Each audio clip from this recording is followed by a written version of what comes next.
bicara tadi Adi soal bicara angka ya. Uang, seakan-akan persepsinya bahwa uang itu hanya habis untuk ongkos bayar partai, mahar partai. Itu Adi saya sampaikan ya. Yang membuat pilkada gitu itu mahal. Padahal kan kita tahu bahwa kotak suaranya itu kan dari kardus, mestinya murah ya. Kardus itu kan tak seberapa harganya. Kita konteksnya bukan hanya menghabiskan anggaran untuk peserta pilkada, tapi anggaran negara pun juga berdarah-darah. Artinya apa? Kalau sejak awal misalnya para partai dan kontestan ini mendatangi masyarakat dengan visi misi, dengan gagasan, secara perlahan mereka diedukasi bahwa politik kita itu bukan dengan barter logistik, saya kira masyarakat kita juga akan sadar. Yang membuat ongkos politik kita mahal itu kan sebenarnya kawan-kawan partai. Yang membuat ongkos politik kita mahal itu kan sebenarnya kawan-kawan partai. Semua merasakan demokrasi kita yang kita jalankan ada suatu atau ada beberapa hal yang harus kita perbaiki bersama-sama.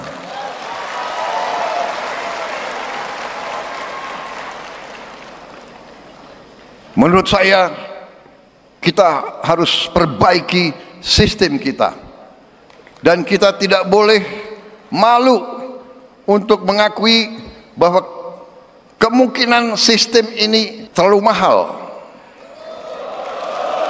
Betul. Dari wajah yang menang pun saya lihat lesu juga. Yang menang lesu, apalagi yang kalah. Mari kita berpikir, mari kita tanya, Pak, sistem ini berapa puluh triliun habis dalam 1-2 hari dari negara maupun dari tokoh-tokoh politik masing-masing. Iya kan? Saya lihat negara-negara kita, tetangga kita efisien. Ya, Malaysia, Singapura, India. Sekali milih anggota DPRD, sekali milih, ya sudah. DPRD itulah yang milih gubernur, milih bupati.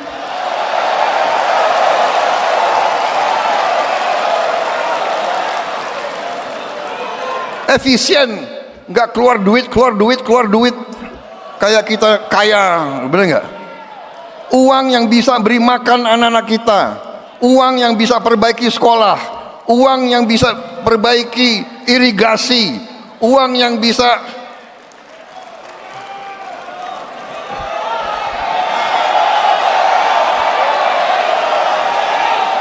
ini sebetulnya begitu banyak ketua umum partai di sini, sebenarnya kita bisa putuskan malam hari ini juga. Gimana?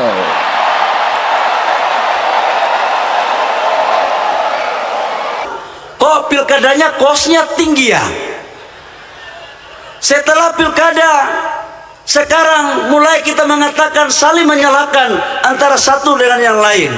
Secara substansi, saya menempatkan pernyataan Pak Prabowo Subianto sebagai bentuk kritik ya dari mahalnya politik kita di Indonesia, baik dari segi penyelenggaraan ataupun dari segi kontestasi yang dilakukan oleh partai politik.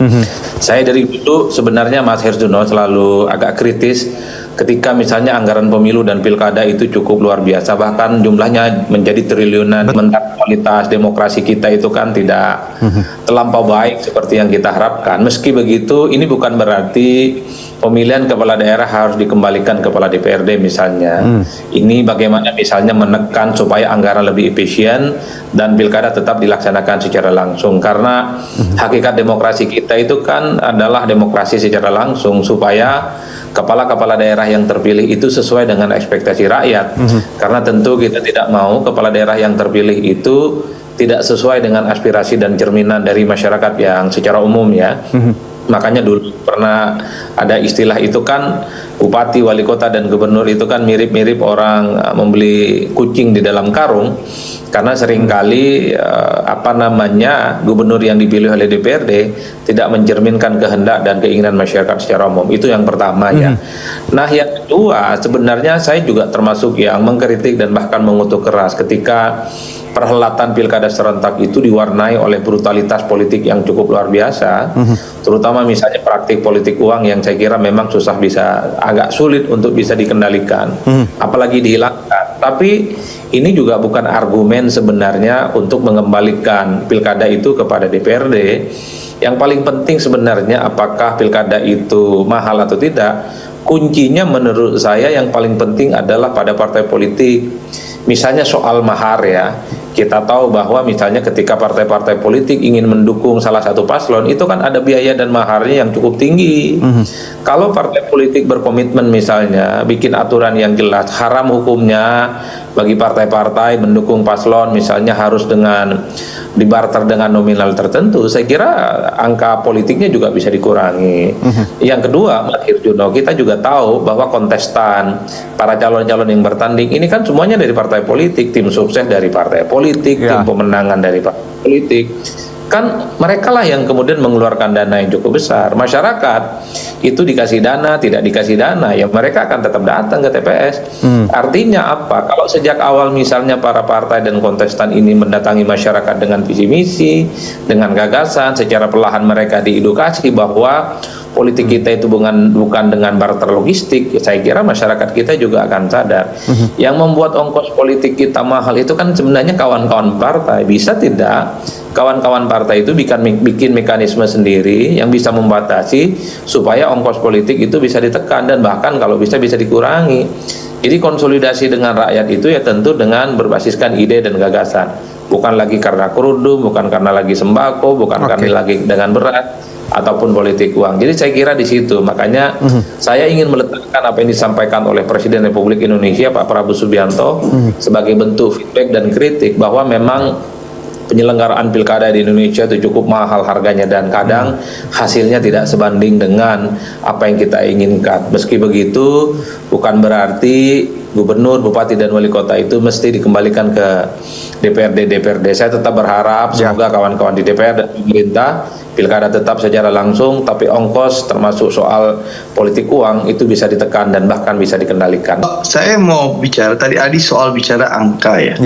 Uang, seakan-akan persepsinya bahwa uang itu hanya habis untuk ongkos bayar partai, mahar partai. Itu Adi, saya sampaikan ya, saya disuruh masuk bicara mahar ya. Saya baca di data Kementerian Dalam Negeri per 15 Juli 2024, KPU, Bawaslu, Kepolisian dan TNI itu menganggarkan anggaran 41,276 triliun untuk penyelenggaraan pemilihan kepala daerah. Dari anggaran tersebut 30,697 triliun diantaranya direalisasikan sebagai anggaran penyelenggaraan pemilihan kepala daerah. Jika disandingkan dengan anggaran pendapatan dan belanja negara tahun 2025, maka anggaran tersebut ya, pertama hampir 50% anggaran disediakan untuk makan gizi gratis. Kedua, lebih dari 9 kali anggaran yang digunakan untuk pemeriksaan kesehatan gratis. Yang ketiga, lebih dari 17 kali anggaran yang akan digunakan untuk pembangunan rumah sakit lengkap berkualitas di daerah. Yang kedua juga 2 kali lipat dari anggaran yang digunakan untuk renovasi sekolah ya. Jadi intinya ya, anggaran pilkada yang begitu mahal itu 40 triliun lebih itu bisa sebenarnya menambah intensifikasi 160.000 hektar lahan untuk lumbung pangan nasional di daerah dan di desa. Jadi intinya bukan hanya anggaran kampanyenya mahal ya, tapi juga anggaran negara yang habis untuk mengadakan pilkada itu hampir 40 triliun lebih. Jadi Adi kurang lengkap bicaranya. Jadi kita konteksnya bukan hanya menghabiskan anggaran untuk peserta pilkada, tapi anggaran negara pun juga berdarah-darah habis untuk kontestasi pilkada. Nah, sekali lagi ini wacana yang disampaikan secara terbuka oleh Pak Prabowo di depan seluruh ketua umum partai. Ya, mungkin wacana ini perlu kita diskusikan. Ya, sesuai dengan konstitusi kita. Ya, ini kan hal yang tidak tabu untuk kita diskusikan. Dan Pak Prabowo sebagai seorang patriot, sebagai orang yang sangat demokratis, sengaja melempar wacana ini di depan seluruh ketua umum partai politik di acara HUT Partai Golkar dengan harapan ini bisa menjadi bahan diskusi bagi kita. Ya, sebenarnya yang membuat angka penyelenggaraan pilkada kita itu kan perlu dievaluasi. Bahkan sejak lama ini kan perlu dievaluasi. Apa sih yang membuat pilkada kita itu mahal? Padahal kan kita tahu bahwa kotak suaranya itu kan dari kardus, mestinya murah ya. Kardus itu kan tak seberapa harganya. Nah, yang saya cek ternyata rata-rata ini kan yang membuat mahal adalah untuk biaya operasional penyelenggara kan. Padahal kita tahu di tengah keserentakan pilkada secara serentak, saya kira memang posisi KPU dan Bawaslu termasuk penyelenggara di bawah itu perlu dipikirkan. Ke depan perlu mungkin ya dibentuk ad hoc. Karena kalau kita mau jujur untuk 5 tahun yang akan datang, KPU dan Bawaslu ini kan nggak punya kerjaan. Mereka akan nganggur ini Mas sampai 2029. Jadi dalam konteks itulah yang saya cek rata fasilitas yang dimiliki, operasional yang dimiliki oleh penyelenggara kan cukup mewah selama ini. Bisa dicek itu kawan-kawan komisioner bagaimana fasilitasnya. Itu menurut saya harus dipikirkan bagaimana hanya sebatas menjadi tim ad hoc 5 tahun sekali dan operasionalnya bisa ditekan. Ini yang saya kira menjadi evaluasi penting. Saya setuju dengan Bang Andre dalam konteks supaya menekan angka pelaksanaan ini tidak terlampau besar. Tapi di luar itu sebenarnya dari segi kontestan, dari segi partai, memang sumber pengeluaran juga banyak di situ Mas. Itulah yang kemudian Pak Prabowo itu mengatakan yang menang aja nggak bahagia apalagi yang kalah. Jadi, karena tadi Pak Prabowo juga menyebutkan bahwa yang keluar uang juga tidak hanya negara tapi juga toko-toko ya, tadi disebutkan parpol gitu ya. Betul Mas Herjunno. Secara umum memang sangat layak untuk dievaluasi penyelenggaraan pilkada kita yang cukup mahal ya. Tapi ini yang saya kira memang harus jadi jalan keluar.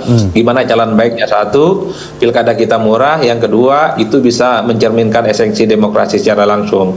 Kalau mau jujur sebenarnya persoalan pilkada ini dikembalikan ke DPRD. Pada periode sebelumnya di era Pak Jokowi juga sempat muncul wacana ini.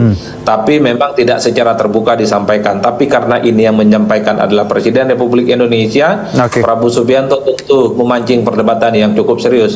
Saya setuju ini menjadi satu koreksi dan perdebatan yang saya kira harus konstruktif, menjadi jalan tengah di tengah begitu banyak program-program strategis pemerintah. Demikian informasi yang dapat saya sampaikan untuk hari ini. Semoga memberi manfaat. Salam dan doa kami untuk keluarga dalam perlindungan Allah, dalam dekap kasih sayang Rahman dan Rohim Allah Subhanahu wa Ta'ala. Allahumma amin. Terima kasih. Wassalamualaikum warahmatullahi wabarakatuh.